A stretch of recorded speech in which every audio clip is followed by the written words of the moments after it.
Hi everyone. Today we're going to talk about heart rate variability and what it actually means and what it tells us about our autonomic system. So a recent study on HRV in students and whether strength and conditioning coaches should rely on HRV to guide their daily training decisions. So I'm going to approach this from both a performance and a clinical mindset because I think that's where the conversation actually gets interesting. So what is heart rate variability? Heart rate variability is the variation in time between consecutive heartbeats. Specifically, it's the variation between the RR intervals in or on a ECG. And I think that's one of the biggest misconceptions is that a steady, perfectly rhythmic heartbeat is healthy. It's actually the opposite. A healthy heart is adaptable. It speeds up, it slows down slightly from beat to beat. If somebody's heart rate is 60 beat per minute, that doesn't mean their heartbeat is exactly every second on the second. It might mean that their heart rate is 0.92 seconds. Then it could be 1.08, or it could be 0.97. So it definitely just fluctuates from time to time. More variability generally means better adaptability. So, what does HRV tell us about our nervous system? So, HRV reflects the balance between our sympathetic and our parasympathetic nervous system. So the sympathetic system is our fight or flight system. When somebody scares you and you're prepared to run, it prepares us for stress, training, competition, lack of sleep, life stress, all of these active activities, where the parasympathetic system is more so like our rest and our digest. It promotes recovery, restoration, and like vagal tone things. So a higher HRV usually indicates stronger parasympathetic activity and better recovery capacity. And then with a lower HRV can indicate sympathetic dominance, which means there's stress, fatigue, illness, overtraining, or emotional strain.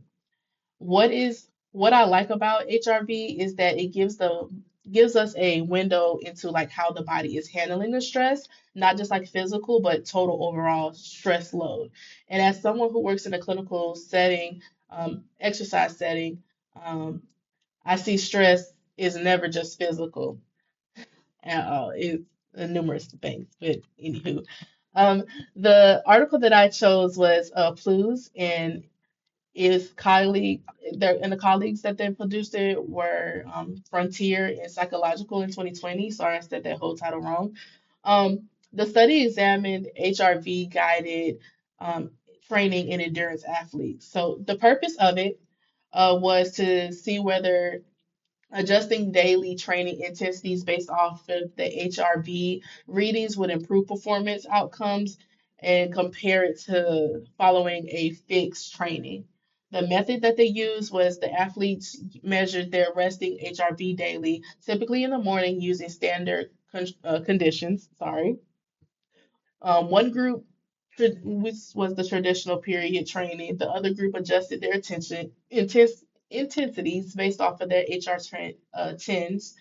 And if their HRV was suppressed, they reduced their intensity. If their HRV was stable and elevated, they trained at a higher intensity.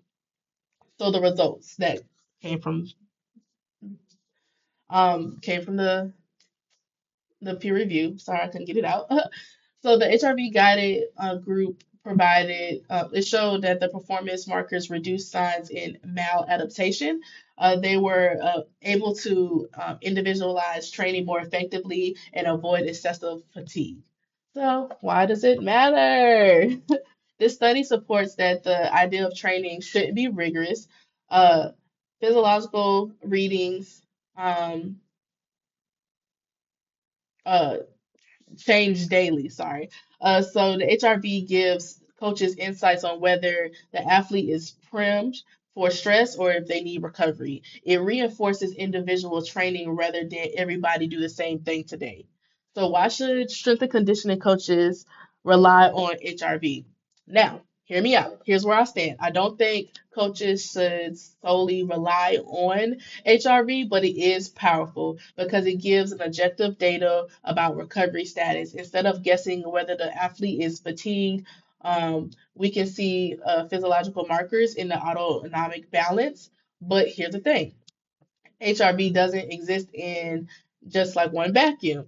It's influenced by sleep quality, hydration, psychological stress, travel, illness, and even caffeine. So, so one low reading doesn't mean cancel the workout. Yeah, it doesn't mean cancel the workout. So, as someone who values both science and practical application, I think HRV should be part of like a bigger monitoring system, combine it with RPE, performance output, mood state, sleeping records, training load data, um, because performance is multifactional. Endurance versus strength athletes. Another important consideration is sport type. HRV seems to be more, well, it seems to be especially useful for endurance athletes because endurance training heavily taxes the autonomic system. For strength and power athletes, neuromuscular fatigue may not always align perfectly with the HRV changes. You have to have high neutral fatigue without dramatic HRV suppression. So in context, so context definitely does matter for real. My personal take on it is if I were to work with athletes full time, I would use HRV trends to monitor recovery during high volume training blocks or preseason phases. But I also would teach the athletes to understand their body, not only their numbers, but if we create athletes who rely solely on a wearable device to tell them whether they're ready or not, we may weaken their internal awareness. So yeah, HRV should inform decisions and not dictate them. And definitely, this is coming from a ex strength and conditioning coach because I did intern at Central North Carolina State in Durham and got to see firsthand how the strength and conditioning coaches there use HRV and use it with their athletes, and it helped them with recovery and balance their student health life as well as nutrition and everything else that falls into being an athlete because working out is one half of it, but you have that's probably like 20%, and then you have the rest of everything else to go with it. But in closing, overall, HRV gives us the insight on autonomic regulation and total body stress load. It's a valuable tool, especially for individualizing programs, but it requires context, consistency, and critical thinking. So I leave you all with this. Do you think that HRV is more valuable in strength or in more valuable in endurance sports compared to strength sports? And at what point does technology enhances coaching versus replacing coaching intuition? I am excited to hear your thoughts. Thank you.